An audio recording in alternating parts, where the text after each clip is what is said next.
नमस्कार, बहुत स्वागत है आप सभी का। मैं मीरा राजपूत। इंडिया गठबंधन की फिर से गूंज सुनाई देने लगी है। फिर से खबरें निकल करके सामने आ रही हैं कि इंडिया गठबंधन के तमाम दल एकजुट होने वाले हैं।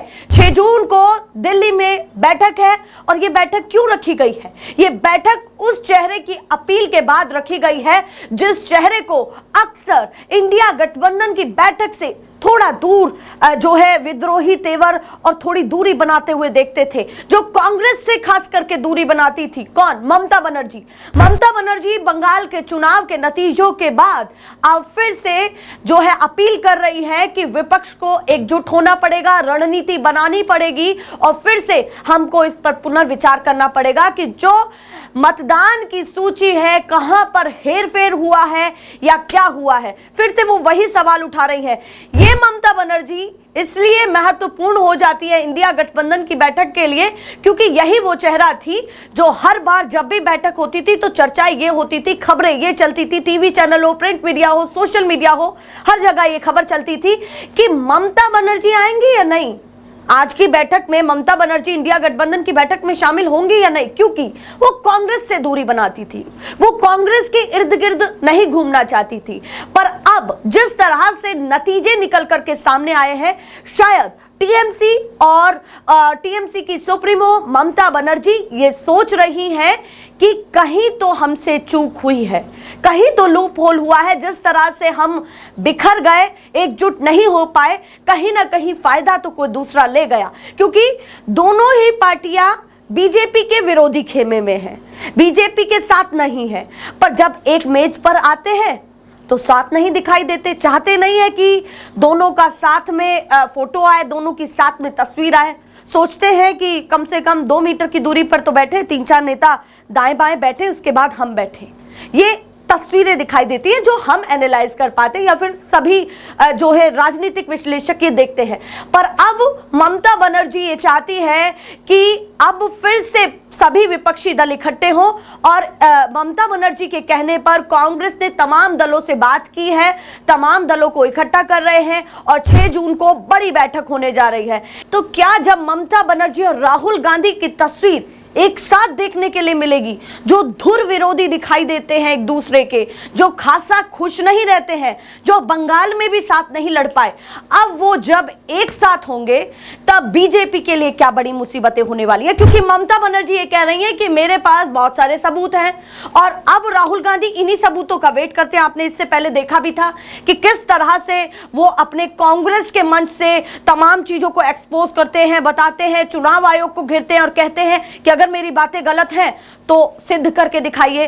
तो जब ममता बनर्जी ये कह रही है कि मेरे पास सबूत है, हमें जल्दी से जल्दी बैठक करनी पड़ेगी, रणनीति करनी पड़ेगी, जो मतदान की सूची है उस पर पुनर्विचार करना पड़ेगा कि आगे ये ना हो। क्योंकि यूपी का चुनाव पास में है, फिर से उत्तराखंड की चर्चा कर लें, पंजाब की चर्चा कर लें, ऐसे राज्यों के चुनाव काफी करीब है। उससे पहले ये रणनीति बनाना, क्योंकि यूपी में अगर कुछ भी हो गया, अगर विपक्ष एक साथ नहीं हो पाया या फिर कुछ भी जो चीजें वो कहते आए हैं, जो आरोप लगाते आए हैं, उनको उस चीज का डर जो है इस समय, ये अपने आप में महत्वपूर्ण है। तो क्या बीजेपी के लिए बड़ा डेंट ममता बनर्जी और राहुल गांधी होने वाले हैं? इन्हीं ममता बनर्जी को संजय राउत ने एक सलाह दी, पर चुनाव के बाद दी।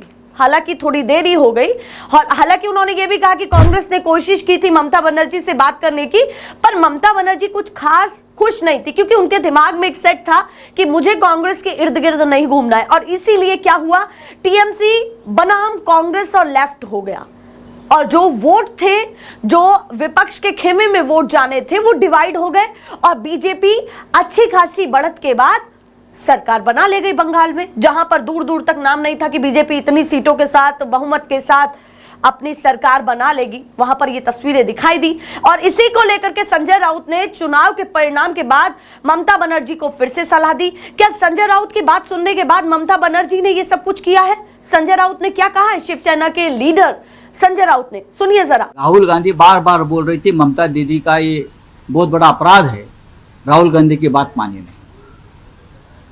अगर राहुल गांधी जी के साथ ममता दीदी बैठती, चर्चा करती तो कुछ नतीजा और भी आ जाते।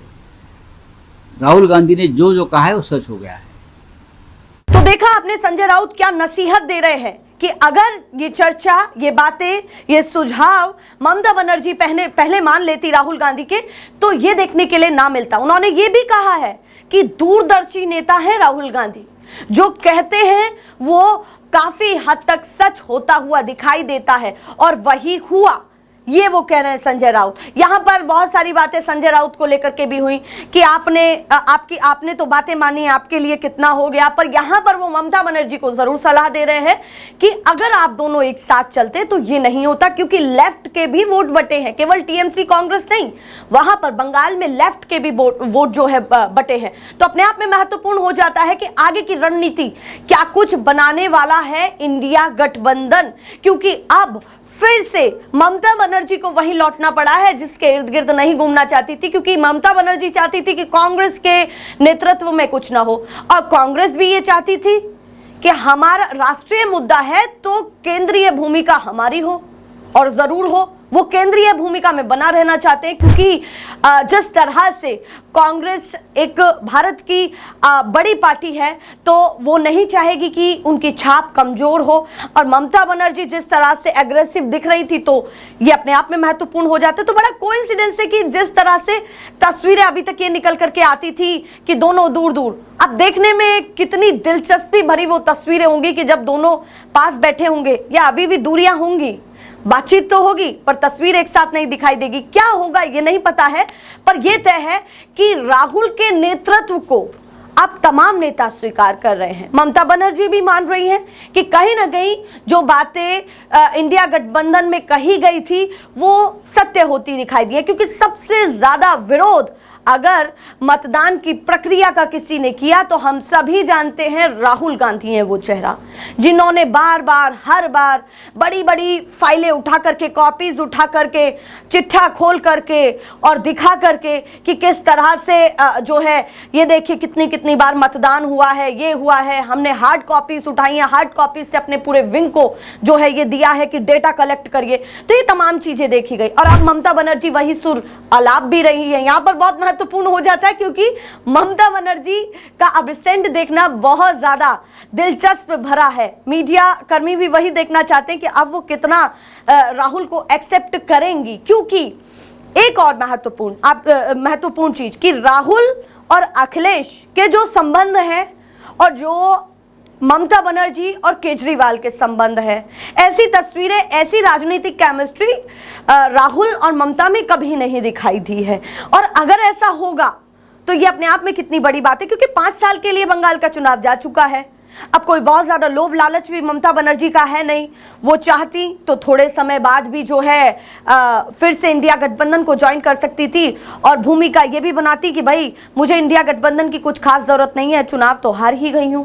पर उसके बावजूद भी वो ये चाहती हैं कि विपक्ष की कमजोरी का फायदा अब दूसरी पार्टी उठा रही है, तो हम अपने गठबंधन को मजबूत करें। और यही वो चेहरा था जो बार बार इंडिया गठबंधन को कमजोर कर रहा था, क्योंकि ममता बनर्जी जब एक नहीं होती थी तो और नेताओं के दिमाग में आता था कि हमको इस गठबंधन के साथ जुड़ना भी चाहिए या नहीं, क्योंकि बंगाल एक इकलौता राज्य वो नहीं है जो बंगाल अपने आप में असर डालता है। झारखंड पर भी असर डालता है, बिहार पर भी असर डालता है, क्योंकि नीतीश कुमार जिन्होंने इस गठबंधन की नींव रखी, जिन्होंने इस गठबंधन का आइडिया दिया, वो जाकर के बैठ गए एनडीए में।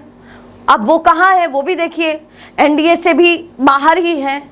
तो अपने आप में महत्वपूर्ण हो जाती हैं ये तस्वीरें कि क्या कुछ होने वाला है। अच्छा, यहाँ पर एक चीज मैं आपको बताना चाहती हूँ कि जिस तरह से 300 सीटों की बात कांग्रेस ने कही कि 300 सीटों पर हम चुनाव लड़ेंगे, और उन्होंने झट से बोल दिया कि 40 भी नहीं आएंगी, तो कहीं ना कहीं ये अपने आप में महत्वपूर्ण हो जाता है। उनकी कितनी आए वो तो नहीं, पर वो आइडिया अगर बात करें तो कहीं ना कहीं 40 सीटों की बात उनकी तो ना ही करें, पर टीएमसी की क्या हालत हुई है बंगाल में ये बहुत महत्वपूर्ण है। अब जिस तरह से आगे की भूमिका बनेगी वो भी हम आपको दिखाएंगे, पर कुछ तस्वीर मैं आपको इंडिया गठबंधन की वो दिखाना चाहती हूँ जब ममता बनर्जी बहुत कॉर्नर में साइड में खड़ी हैं। इन तस्वीरों को देखिए आप, जहां पर ऐसे ही दिख रही हैं, वो खास राहुल गांधी से कुछ खास खुश नहीं दिखाई दे रही हैं। तो ये तस्वीरें हैं। तो ऐसे ही मैं तमाम अपडेट्स आपको दिखाती रहूंगी। फिलहाल इस मामले पर तो इतनी ही अपडेट है, क्योंकि अब क्या खासा चर्चा बंगाल के चुनाव को लेकर के की जाए। जो होना था वो तो हो गया। अब यहां पर दो बातें मैं छोड़ करके जा रही हूं कि देर आए दुरुस्त आए, ये हम कहें, या फिर ये कहें कि जब चिड़िया चुग गई खेत तो अब क्यों पछता रहे हैं भाई साहब। तो ये भी अपने आप में महत्वपूर्ण है। आप किस बात से ज्यादा सहमत हैं तो हमें बताइए, कमेंट सेक्शन में जरूर बताइए। और भी तमाम अपडेट्स को लेकर के हाजिर रहेंगे। फिलहाल के लिए नमस्कार।